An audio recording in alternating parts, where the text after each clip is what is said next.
Hello around the world and welcome to the next session of the International Solar Alliance Expert Training course. I am Dr. David Jacobs speaking here from Berlin. I'm very pleased to discuss with you today session 28, which deals with PV integration and the merit order effect. So we're going to have a closer look at the impact of solar PV in wholesale electricity markets, which is a very interesting topic, and I'm very glad that you joined this webinar. As you probably know, this is a webinar in cooperation of the International Solar Alliance and the Clean Energy Solution Center. So thank you very much for providing this platform and for teaching experts about solar policies and solar regulation. I am David Jacobs, founder and director of the consulting firm IET International Energy Transition. Been working for almost 15 years now in the renewable energy policy sector, working in a lot of countries around the world and having dealt with solar PV integration in a lot of cases. So I'm very glad to discuss this topic with you today. As you probably also know, this is part of a larger webinar series.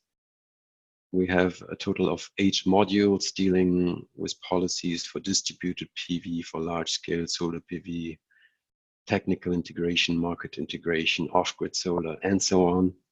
So this is part of module 5, which deals with market integration. We have a total of 4 sessions on this topic.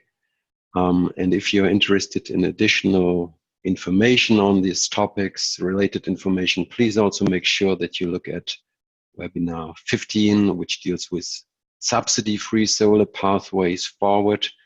So what actually happens once you reach cost competitiveness of solar PV, either in wholesale electricity markets or behind the grid, behind the meter. And please also make sure that you check out the previous and the next webinar, which is 27, system integration of solar PV, and 29, dealing with a duck curve, where we take a closer look at the Californian electricity market and how they deal with best practice strategies for integrating increasing amounts of solar PV. And last but not least, there's 2 more sessions on storage and also another one on power to X, so solar PV to transport or solar PV to heating and cooling, which might also be of great interest for you if you're interested in PV system integration. So here is an overview of this training session. First of all, we will discuss learning objectives, then go to the core part of the webinar, that is understanding the effects of increasing shares of solar PV in wholesale electricity markets, the effects that they have on prices in these markets. Then, as always, we have some further reading, and in the end, we have very short multiple choice style knowledge check to see whether you actually captured the major takeaways of this webinar. So let's start by looking at the learning objective.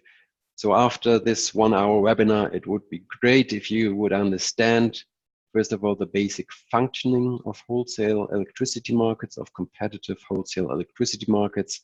So you need to understand, first of all, what the merit order is, in order to then understand in the second step what the merit order effect is. That means the impact of solar PV or other renewable energy technologies on the price level in wholesale electricity markets. We're also going to have a short session on some case studies where we look at some countries which have already built up a significant amount of solar PV, where you can quite well analyze the impact that this has on wholesale electricity prices. And last but not least, and this from my point of view is the most interesting part, we want to discuss as well with you some parameters that policymakers can apply in order to counterbalance this merit order effect. So in other words, to stabilize wholesale electricity markets once you move into markets which are more and more decarbonized, where more and more solar PV, wind energy, and other decarbonized technologies are integrated. How can you manage that your prices will not collapse and there's still enough revenues to be earned for these power producers in the longer term future. So let's first discuss the merit order in competitive wholesale electricity markets. So here on one slide, I have summarized for you the last 40 years of electricity regulatory tradition in just a few bullet points. You have to understand that this is, well, from historic point of view, a relatively new development. Until the 1970s. We had highly regulated markets, mostly monopolistic markets, where power producers were all paid according to the different costs of their technologies. So we called this regulation the cost plus regulation, because you were looking at the overall cost, including operation costs, but also finance cost, and also fixed cost, such as building the coal-fired power plant, building the gas turbine. And on top of this, you would get a certain profit margin so that you could actually also earn some money with your power generation project. This has changed then in the late 1970s, where, first of all, in the United States, marginal cost pricing was introduced. And this is what we now call wholesale electricity markets 101. Most of the liberalized electricity markets are now moving, or have moved already, to this pricing methodology. And it takes a little bit of time to understand this. So I want to make this very clear at the start of this webinar, because otherwise you don't have any chance to understand the merit order effect. So how does it work in a wholesale electricity market today? So you have buyers of electricity and you have sellers of electricity. So the buyers of electricity are people like you and me who want to consume electricity at their home. Of course, I'm not bidding anything on the electricity market, but my supplier is doing that for me. So my supply company is going to the electricity market and is indicating how much electricity is going to be needed and what price they are willing to pay for that. And normally this happens in day-ahead markets. That means, for instance, if it's noon today, I will have to submit my bids for the following day for each and every hour, or for each and every half hour of the following day, where I say I need this amount of electricity and I'm willing to pay for that this amount of money. And this is then aggregated, and by aggregating it, you get an aggregated demand curve. Then you have the sellers of electricity, that is the power producers. And they are supposed to bid, so to also submit bids on these competitive markets, where they say, okay, tomorrow from 2 o'clock to 3 o'clock in the afternoon, I have this amount of electricity to sell, and I want to get this price for this.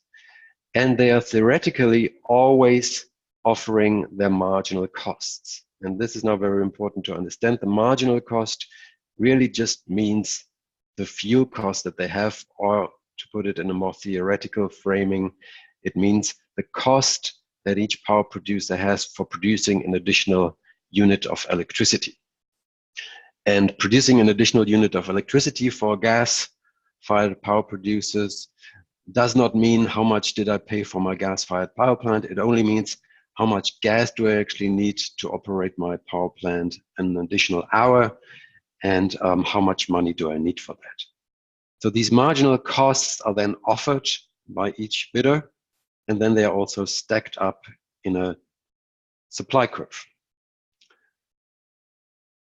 As you probably know, the marginal cost of different power plants differ from one technology to the next, but I will show you this in more detail in the next couple of slides. Now, what is really important is that the last power plant that is needed to meet the demand is actually setting the market price. So it's not that every power producer gets the price that they offer, but it's actually only the very last power plant that is needed in order to match demand, sets the price for all other power plants. So maybe we move to the next slide, where I visualize this for you and where it hopefully gets a lot clearer. So let's look at this again. We have here already the aggregated demand curve. As you can see here, the power power consumers have said, I don't really care about the price of the electricity. This is why this red line is straight and it doesn't have an angle to it, as you can see in some of the following slides, meaning that I really need this electricity and I don't really care whether it costs 5 cents per kilowatt hour, 50 cents per kilowatt hour. I really need it and I'm willing to pay any price for this. This is just to make things easier at the start, and we can go into more elaborated demand curves at a later stage of this webinar. So we already know what the demand is. So it's a certain amount of capacity that is required. Now, what will happen in the next step is that we see who is going to supply electricity.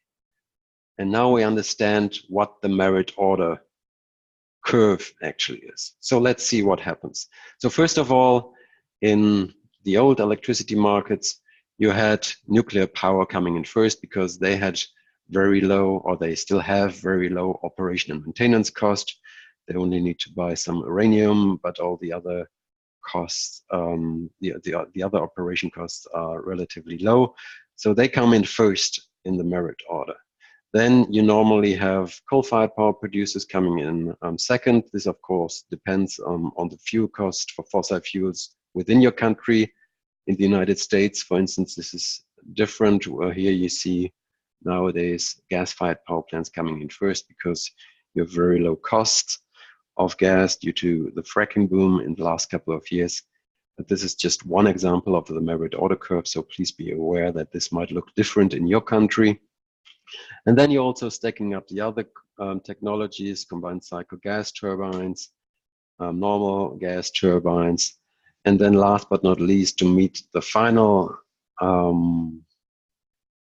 demand that is needed, we also see sometimes peaking power plants coming in, oil-fired power plants, for instance, which are normally quite expensive.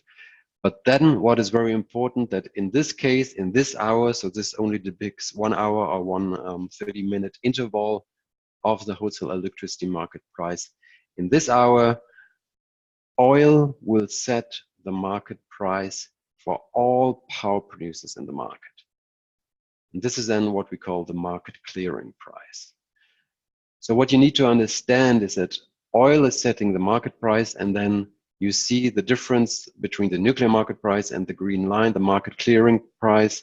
All that is above the nuclear, the blue nuclear bar, is actually rents or profit margins for the nuclear industry. And with these rents, they are able to pay off their fixed costs, for instance, for building the nuclear power plant in the first place, or for building the lignite power plant in the first place. So they are making some additional money. So they're bidding their marginal cost, and then everything that is additional up to reaching the market clearing price can actually be used to make some revenues and to pay off your fixed costs. So by selling the electricity on the wholesale market, the power producers, almost all power producers except for the market clearing plant, earn more money than they actually need to pay for just operating this power plant in this 1 hour. And as I said before, this profit margin allows power plants to finance the fixed cost or their capital expenditure, CapEx. So this is very important for you to keep in mind, that we have this, well, first of all, not very intuitive system where the last power plant needed in order to meet demand actually sets the price.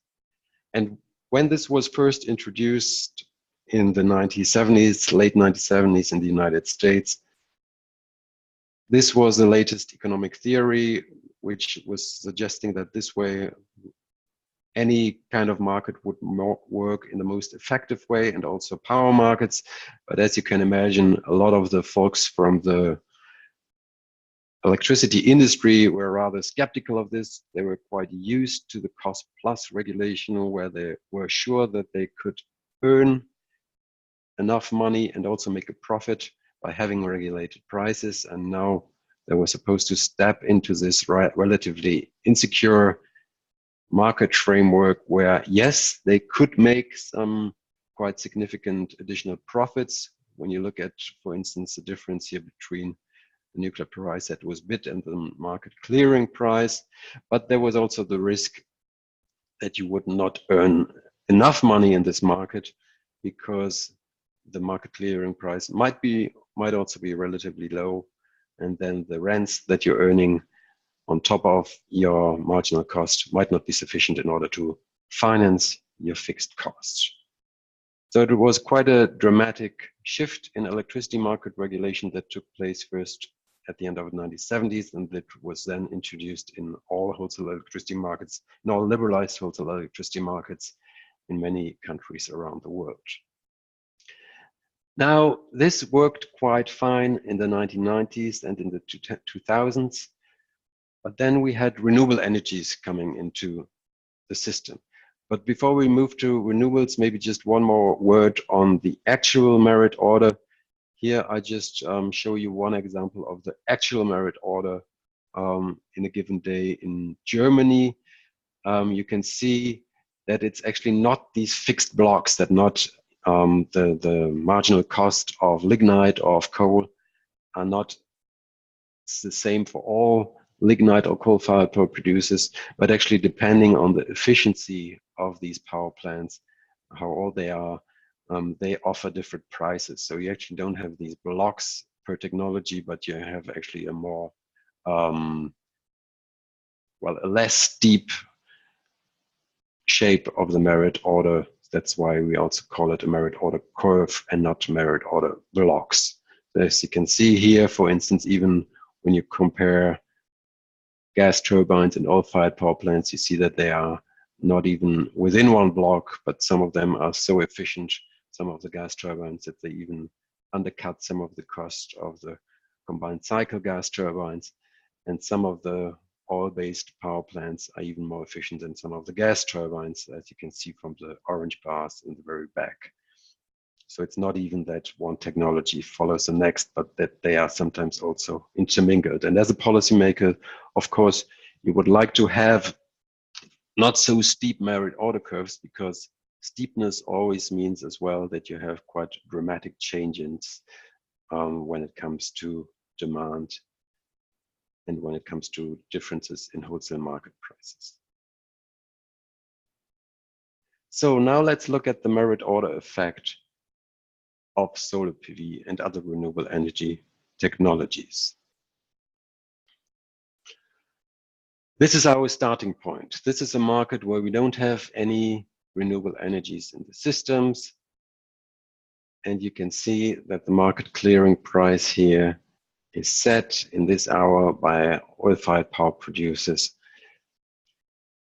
And now the question is, what happens once we introduce solar PV or wind energy or other renewable energy technologies that don't have any marginal costs? Because as you know, solar PV, what is your fuel cost here? The fuel cost is the sun. The sun comes in for free, and therefore you don't have to pay anything for this. And therefore, the solar PV operators are normally putting forward bids at zero. So when they go to the market, they say, for operating my solar PV power plant an additional hour, what I really need for this is no money at all. Of course, that doesn't mean that solar PV systems are for free. That just means that the operation cost of solar PV, once you have financed the capital cost, are for free. So I have indicated this here with a blue bar, wind and PV at the very left corner of the graph. I indicated a certain price level in order for you to be able to see that wind and PV has been added. So this is actually zero or close to zero bid. I just made a little blue bar here so you can actually see that there's something additional to it. And now when you compare the two graphs, the first one where you have no renewables with the one where you add a certain amount of wind energy and solar PV, you can actually see what happens to the merit order. What happens is that solar PV and wind energy, which are technologies with no marginal costs, are actually pushing out the more expensive technologies that you can see on the right, in this case, coal-fired power producers.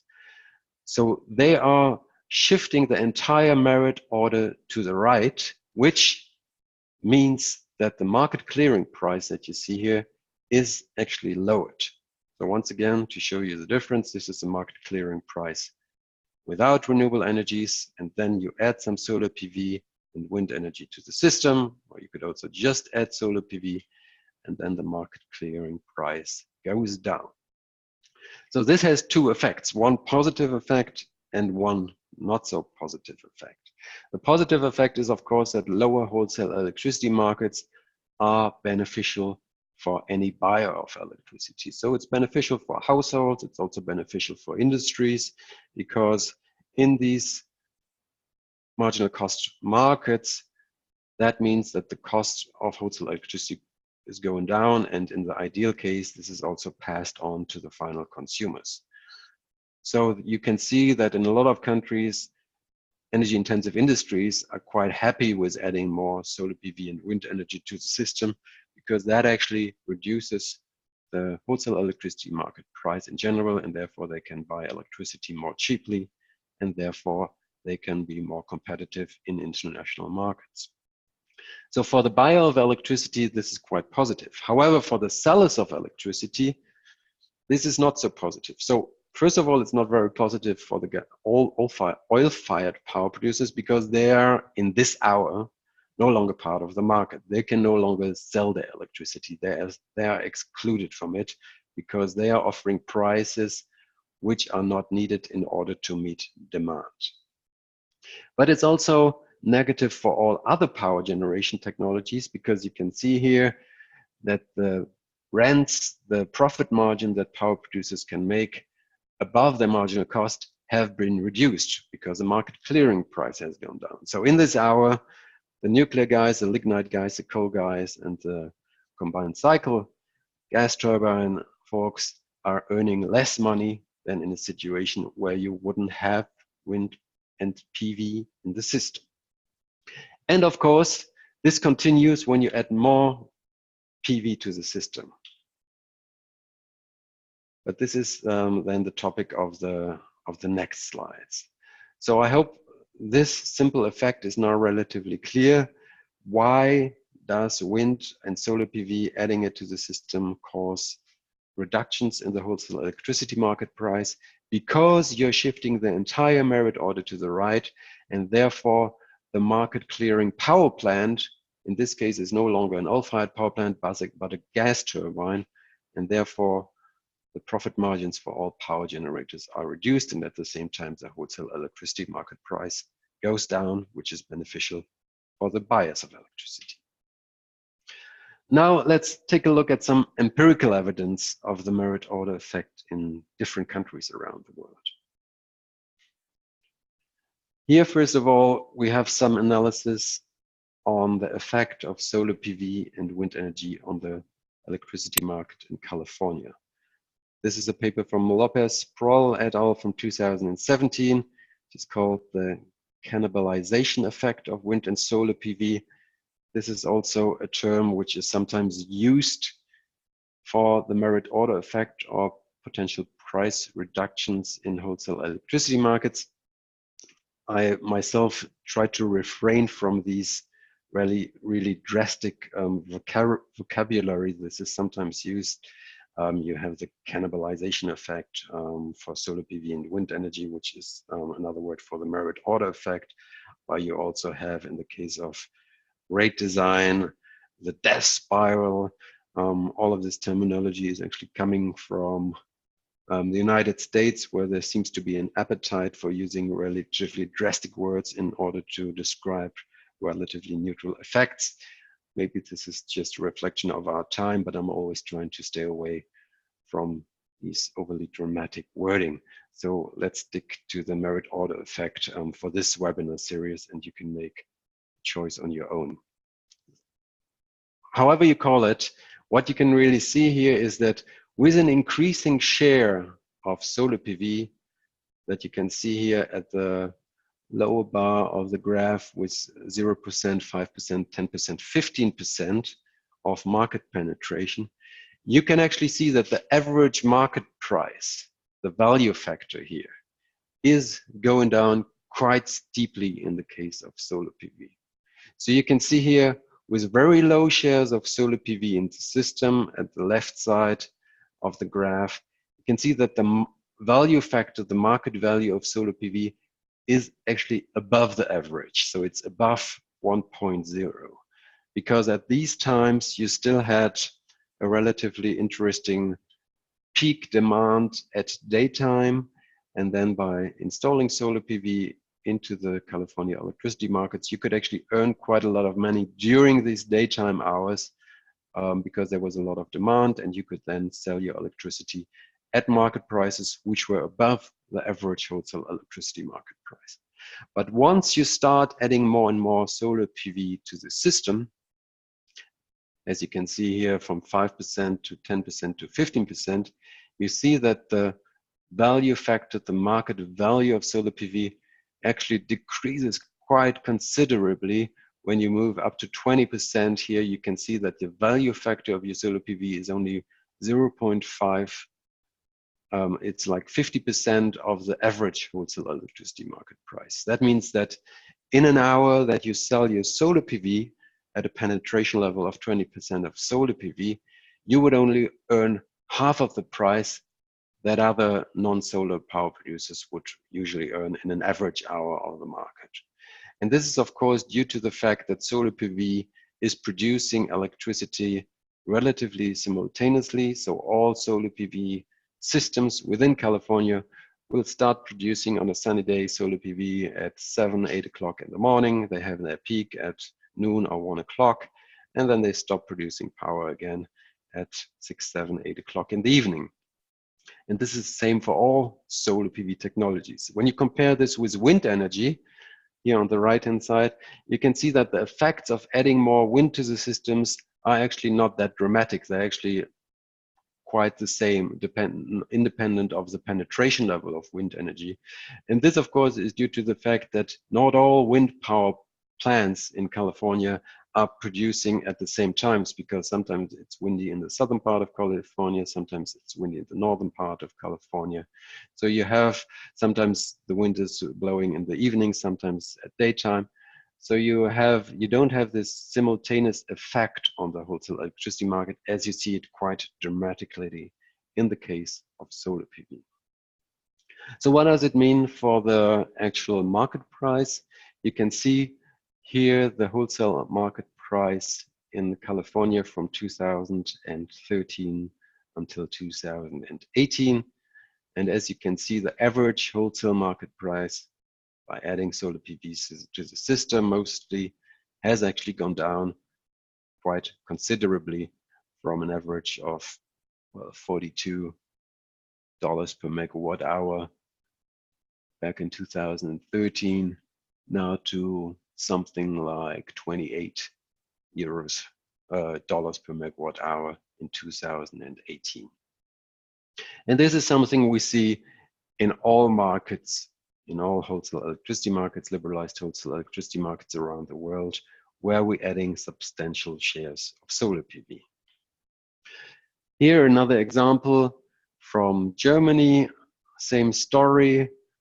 You can see here the typical operating hours of solar PV in yellow in the summer month in Germany. So starting to produce power at 7, 8, 9 o'clock in the morning, having their peak at 1, 2 o'clock, and then stopping to produce power at 6, 7, 8 o'clock in the evening. So this is a rather sharp increase of solar PV production, followed by a relatively sharp decrease of solar PV production. And this also had an impact on the relative spot market price. So once again here, if you look at the year 2006, which is the darker line at the very top of it, you can see that you could still earn quite a lot of money by selling solar PV on the wholesale electricity market in Germany. Back in 2006, you could actually earn 1.8 times more than an average power producer in the wholesale electricity market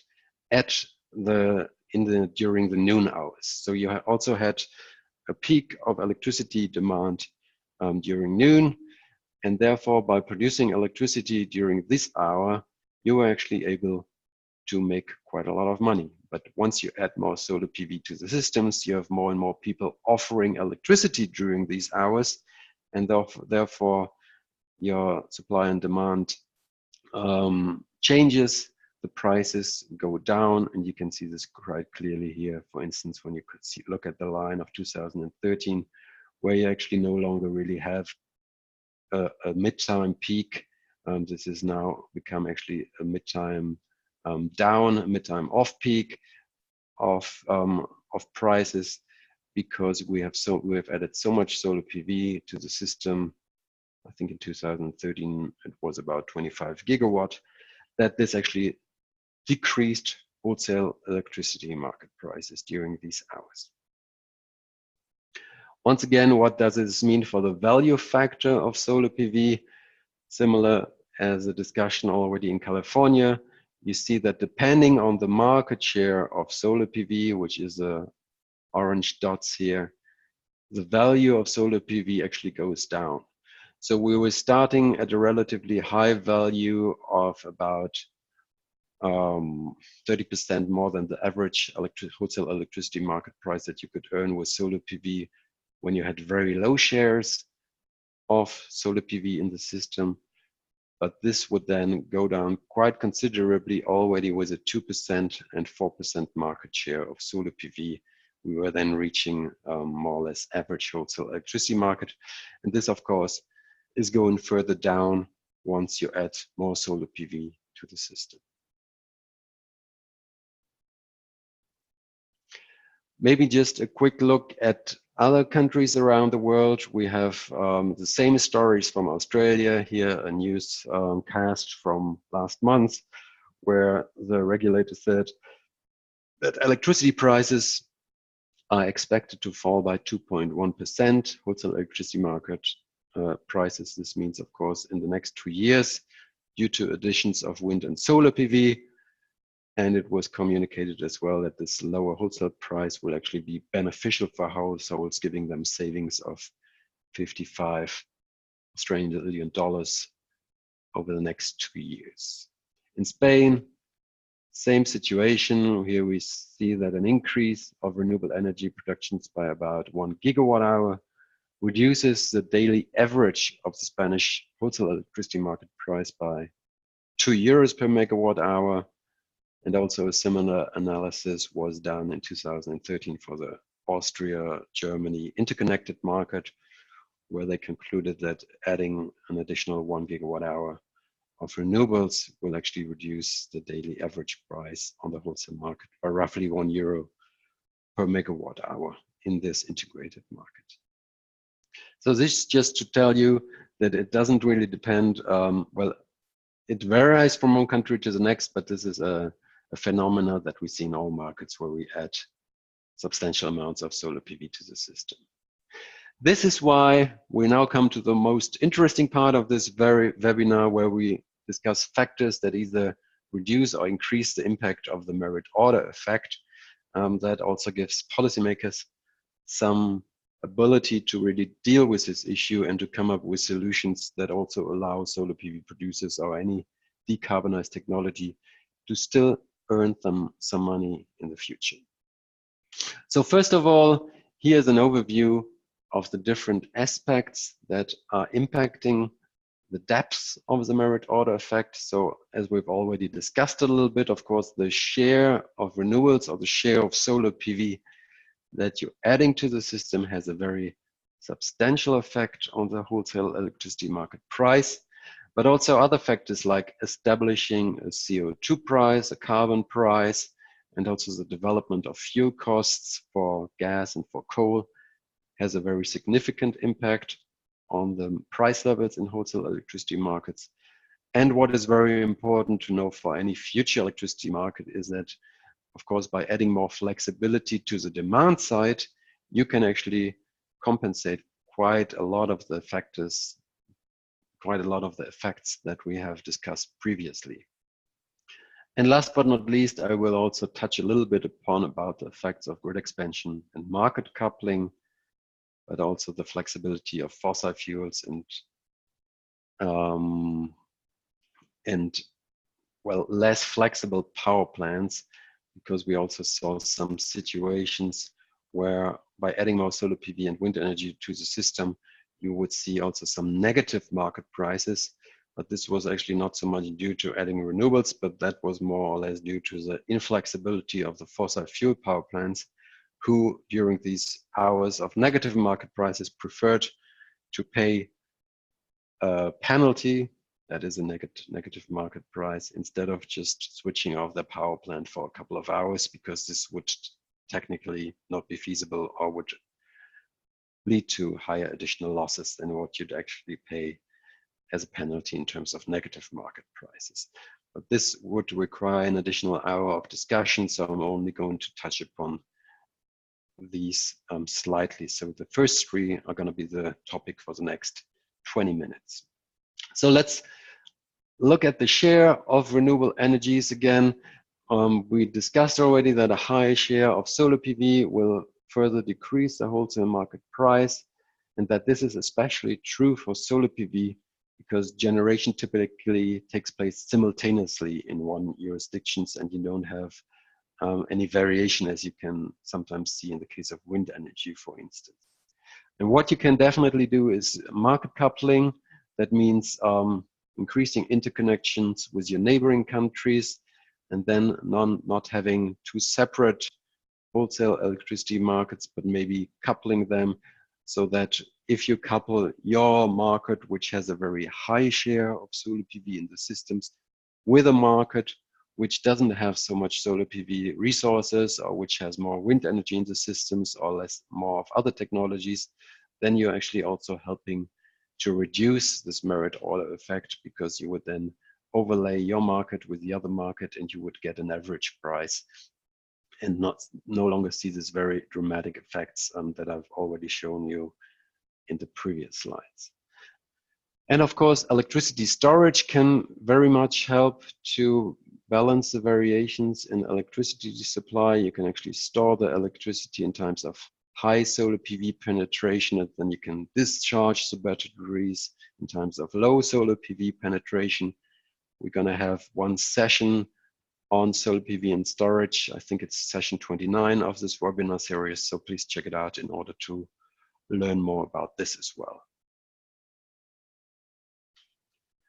So let's look at some of the effects of increasing shares of solar PV in wholesale electricity markets again. Just a repetition again. So what happens here? We have a market without any solar PV in the system. Now we're adding a little bit.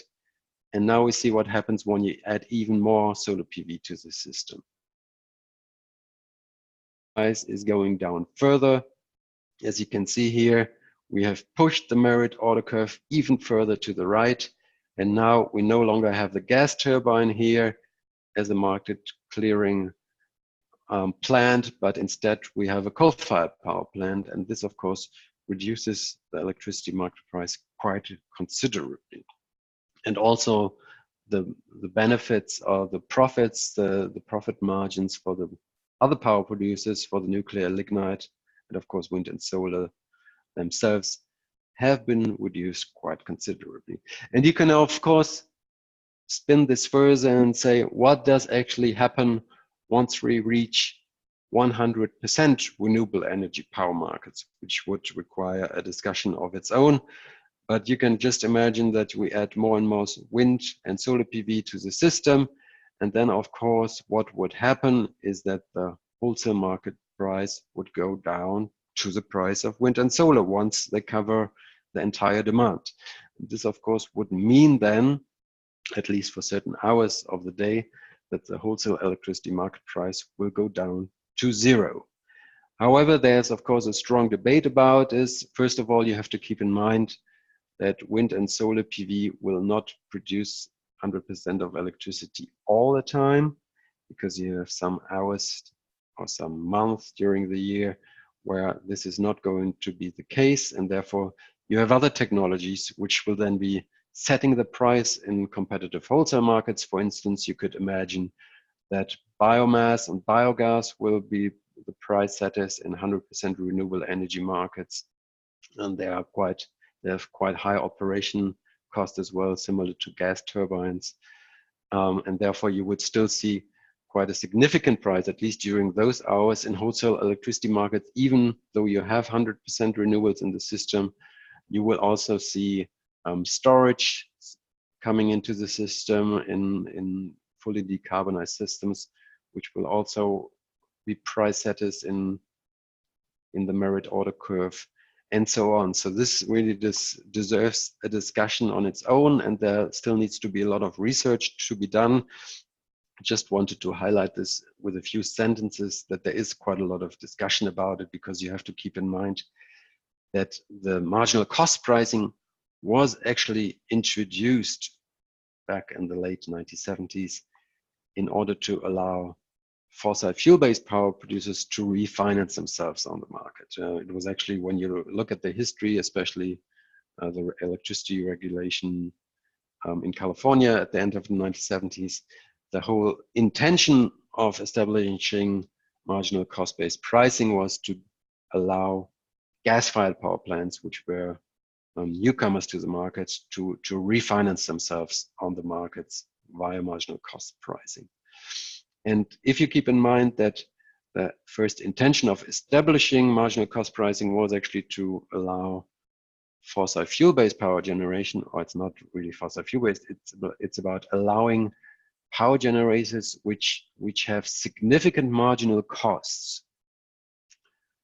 If you want to allow power generators with significant marginal costs to refinance themselves on these markets, this system worked quite well. But if you now think about an electricity market of the future, where most technologies don't have any marginal costs, then of course there's also some researchers, consultants also thinking about potential differences to the market design, because operating in marginal cost markets, when you have mostly technologies without marginal cost, is going to become increasingly difficult.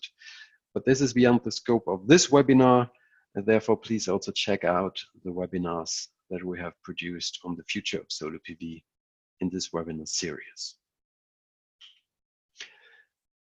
To cut a long story short, what you have to keep in mind is that solar PV might reach competitiveness at a certain stage, but it might also lose it again at a later stage of the market development. And this is due to the fact that by adding more and more solar PV to the system, you're actually undercutting the potential revenues of solar PV that you were making in the first place. And this is what the researchers from this 2017 paper showed in this graph really well, meaning that you might not have any cost competitiveness of solar PVs in the first place. Then you might have a decade or a couple of years where, yes, solar PV can earn a lot of money, or can earn enough money on wholesale electricity market in order to also refinance the capex. But then with very high shares of penetration, we might re-enter a situation again where, even though solar PV becomes less and less costly, it might not be able to refinance itself on wholesale electricity markets. And this is just very important for policymakers to understand, because currently, when I listen to discussions going on in a lot of countries, policymakers always assume, well, now we have reached cost competitiveness, and therefore we don't need this and this framework anymore. We don't need this and this anymore. Which might be true for a couple of years, but maybe a couple of years later, you might have to redesign your support frameworks, your market design again, in order to make solar PV cost competitiveness again, because you might have this cannibalization effect, this merit order effect, where solar PV is actually undercutting its own economics by adding more and more solar PV to the system. So please keep this in mind, and please also highlight this in all the discussions that you have with policymakers in your country. Now let's look at another very interesting aspect, and that is the effect that adding carbon prices has on the merit order effect. So let's take as a starting point a market where you already have a relatively large share of solar PV or wind energy in the system, and where you have a relatively low market clearing price. So what happens if I add a carbon price? Adding a carbon price actually means that you're increasing the fuel costs, depending, of course, on the carbon emissions from each technology. So once I add a relatively low carbon price, you can see here that the cost of lignite is going up quite significantly because they're emitting quite a lot of carbon per kilowatt hour that they produce. It's also increasing quite considerably for other coal-fired power plants. And then the effects on gas and oil are relatively lower. So what you can see already here, by adding a relatively low carbon price, you can already see that the market clearing price is going up, because now you still have the coal-fired power plants as a marginal power plant, which is setting the price. But on top of the fuel price for just buying the coal and firing it in the coal-fired power plants, they also have to pay the carbon price on top of this, which reduces the marginal cost of this power plant. What happens now if I introduce an even higher carbon price is shown in the next slide. And here you can then see that we do not only have an increase of the technologies, of the carbon intensive technologies, you also see a fuel shift, because you're adding the carbon intensity of coal and lignite is much higher than those of gas. So you actually see now a shift in the merit order. First of all, you had here nuclear, lignite, coal, and then combined cycle. Now you're actually shifting it from nuclear, and then it goes to combined cycle gas turbines, then to coal, then to lignite, and then to gas turbines. And this is actually also the intention of introducing carbon pricing, the so-called fuel shift, that is intended that you move from more carbon intensive technologies to less carbon intensive technologies, and then hopefully in the last stage to zero carbon technologies. So the impact that carbon pricing can have on wholesale electricity market is quite significantly, and this of course also has an effect on the merit order effect, because what you then see is a relatively steep merit order. You start at zero with wind and solar PV, then you have still nuclear also as a zero carbon technology coming in second. And then you have a steep increase in the merit order because you have all the fossil fuel-based technologies which have to pay the actual fuel cost plus the carbon price on it. So of course, in the hours where then the fossil fuel power plants are setting the market price, and this might also be the case in power systems where you still have 80–90% of renewables in the systems, but you still have conventional power plants, fossil fuel-based power plants with a substantial CO2 price on top of it, which are setting then the market price. You can see that in those hours, a wind and PV producer could earn quite a substantial amount of money in wholesale electricity markets, which would also allow them maybe to compensate for the hours where they do not earn any money because the wholesale electricity market is reduced to zero because you're covering 100% of demand by wind and solar PV alone. So I think many policymakers have still not understand these implications of setting a carbon price, that actually you're also allowing wholesale electricity markets to function better in a world where you're moving to low carbon or zero carbon technologies. Of course, this would then, once you move to a zero carbon world, this would then collapse the system, because you would no longer see any carbon price on any carbon-based technology, and therefore the effects that there might be quite a dramatic change from a market where you still have 10% of fossil fuels in the system towards a market where you have 0% of fossil fuels in the systems. But once again, this is a whole different story and cannot be covered within the next 5 minutes. And you have also, of course, similar effects with fuel price variations or fuel price increases, because the effects are relatively the same. If you say the cost of gas and coal is going up, this has a similar effect than adding a certain carbon price to the system. That means it's a wholesale electricity market clearing price actually goes up. Now, last but not least, let's look at the effects of more flexible demand. And as I've discussed already at the start of this webinar, we had assumed up to now that demand is inelastic, meaning that the consumer of electricity doesn't really care about the price of electricity, it just needs to have a certain amount of kilowatt hours. Of course, this is not true, because as an industry, but also as a household, you might say, well, I'm willing to pay 50 cents per kilowatt hour, but if it goes beyond that, I rather don't have any electricity instead of paying more for it. And this is then indicated by this demand curve, which is then no longer a straight line, but which is slightly inclined to the left, indicating that if prices go up, my willingness to buy this electricity is actually going down.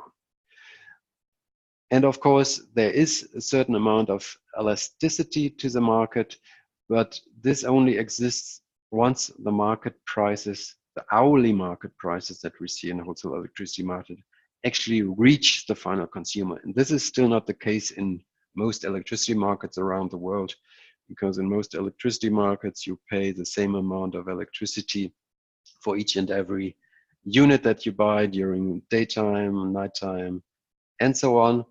So therefore, you really need to come up with a rate design, with an electricity price rate design, which also reflects the actual generation cost in the wholesale market in the final consumer prices. And therefore, we had also produced 2 webinars on rate design. I think it's session 8 and 9 of this webinar series, where you can actually learn more about this as well. So this is now a market where you have slightly more elastic demand, but what I'm actually more interested in is also the ability of the buyers of electricity to say, I need more electricity during these hours, and I can also buy less electricity during other hours. So really to have significant flexibility in the demand, which allows you to buy more electricity in times of lower wholesale electricity market prices. So for instance, here you have a market situation in our with a lot of PV and wind in the systems. Well, so it would be great if, for instance, your industrial sector would say, hey, during these hours, we will increase our production, we will produce more copper, steel, or whatever it is.